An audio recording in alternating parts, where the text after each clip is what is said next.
Verne Deutsch. Merhaba arkadaşlar. Yeni bir dersle karşınızdayım. Dersimizin konusu zu, zu, statt zu, ohne zu. Evet, zu plus infinitif bir amacı, bir niyeti ya da bir sonucu belirtmek amacıyla su plus infinitif'i kullanıyoruz. Su'dan sonra gelen fiil master olarak kalıyor. Örneklerle daha iyi anlayabiliriz. Ich habe vergessen, das Fenster zu schließen.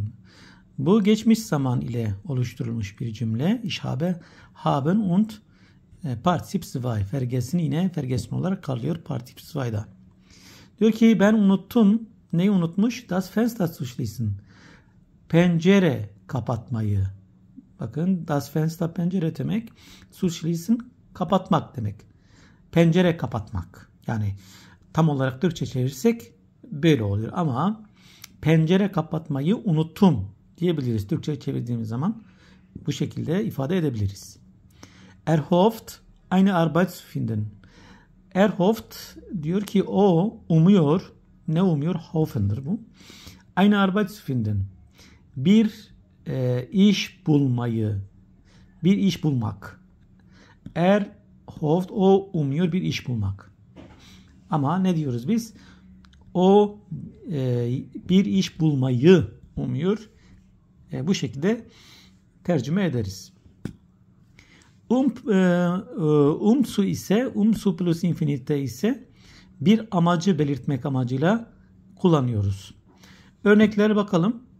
Ich lerne Deutsch. Ben Almanca öğreniyorum. Amacım ne? Bunu umsu ile belirtiyorum. In der Schweiz zu arbeiten. Diyor ki İsviçre'de çalışmak amacım. Amacım bu. İsviçre'de çalışmak amacıyla Deutsch öğreniyorum. Almanca öğreniyorum. Wir sparen Geld. Para topluyoruz. Niçin para topluyoruz? Sparen tasarruf etmek demektir. Ya da Geld kullanıldığı için toplamak demektir. Ein Haus zu kaufen. Amacım ne? Para toplamak. Para toplarken bir ev satın almak. Ein Haus zu kaufen. Bakın amaç belirtin burada. Bir ev satın almak amacıyla para topluyorum. Ohne zu plus infinitifte ise bir şeyi yapmadığımız zaman ohne zu'yu kullanıyoruz. Örneklerle daha iyi anlarız. Ging ohne ein Wort zu sagen. Ging burada gehen'dir. Preteritum olarak kullanılmış. Ging üçüncü tekil şahsa göre çekimlenmiş. Ging o gitti ohne ein Wort zu sagen. Bir kelime etmeden. Bakın ohne ein Wort. Ohne ein Wort bir kelime etmeden, söylemeden, zu sagen. Bir kelime söylemeden öylece çekip gitti diyor. Sie fährt zur Arbeit. O diyor işe gider. Ohne zu frühstücken. Kahvaltı etmeden, bir şey yapmadan, etmeden ne yapıyoruz? Ohne'yi kullanıyoruz burada. Wir sind gegangen. Biz gittik. Ohne die Tür zu schließen. Kapıyı kapatmadan gittik. Evet. Ohne zu'yu da bu şekilde anlamış olduk. Statt zu plus infinitive ise bir şeyin yerine başka bir şey yapmak istediğimizde statt zu'yu kullanıyoruz. Örneklere bakalım. Statt zu arbeiten spielt Computerspiele. Çalışmak yerine, yani burada bir işte çalışmak anlamına geliyor. Çalışmak yerine bilgisayarda oynar. Evet. Çalışmak yerine statt zu arbeiten çalışmak yerine ne yapar o? Bilgisayarda oynar. Spielt oynamak. Computerspiele bilgisayarda oyun oynamak. Ich bin ins Kino gegangen. Ben diyor sinemaya gittim. Ne yapmak yerine? Statt zu lernen. ders çalışmak yerine. Zu lernen gördüğümüz yerde ders çalışmak ya da bir şey öğrenmek anlamı katar. Ders çalışmak yerine ne yapmışım? Sinemaya gittim. Statt früh aufzustehen. Bakın burada aufzustehen, auf ile stehen arasına girdi. Aufstehen kalkmak demek. Yani ayağa kalkmak. Ama sabah uyanmak aufwachen'dır. Ama aufstehen de kullanılır genellikle. Ne yapıyoruz? Trennbar verblerde, trennbar fiillerde su araya girer. Auf ile stehen arasına girmiştir. Sabah erken uyanmak yerine statt hat er bis 10 Uhr geschlafen. O diyor saat 10'a kadar uyudu. Geçmiş zaman var. Hat geschlafen. Bis 10 Uhr. Bis kadar. 10'a kadar anlamı katıyor.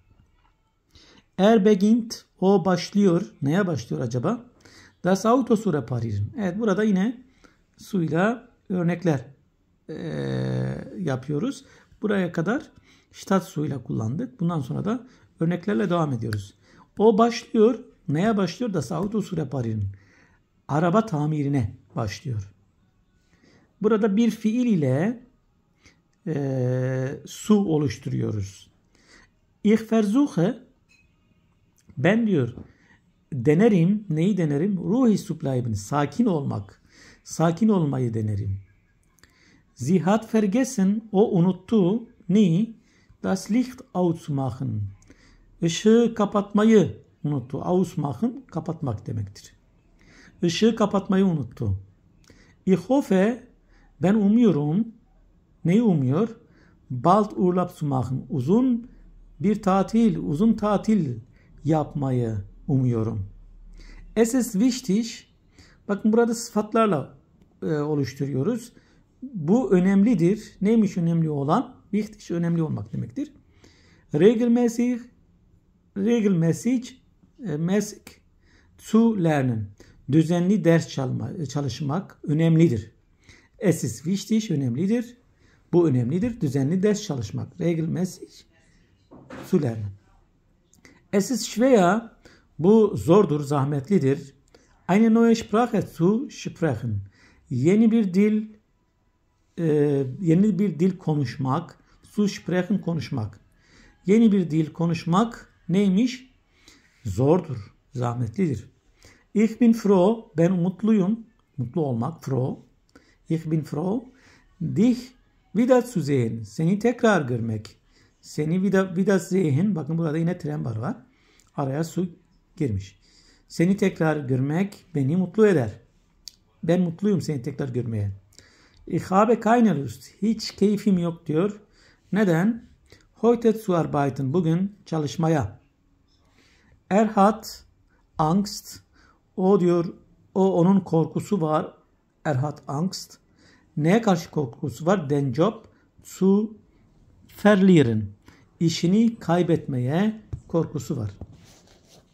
Evet arkadaşlar. Su plus infinitif, su, ohne su ve statt su bugünkü dersimizdi. Umarım bir şeyler öğrenmişsinizdir. Eğer videoyu beğeni butonuna tıklamayı unutmayın. Ya da bir yorum yazmanız benim için çok önemlidir. Bundan sonraki bu tür derslerin devamı için eğer istiyorsanız, bu tür derslerin devamını istiyorsanız lütfen bana destek verin. Beğenin, yorum yapın ve paylaşın. Bir sonraki derste tekrar görüşmek üzere. Kendinize iyi bakın. Hoşça kalın. Goodbye.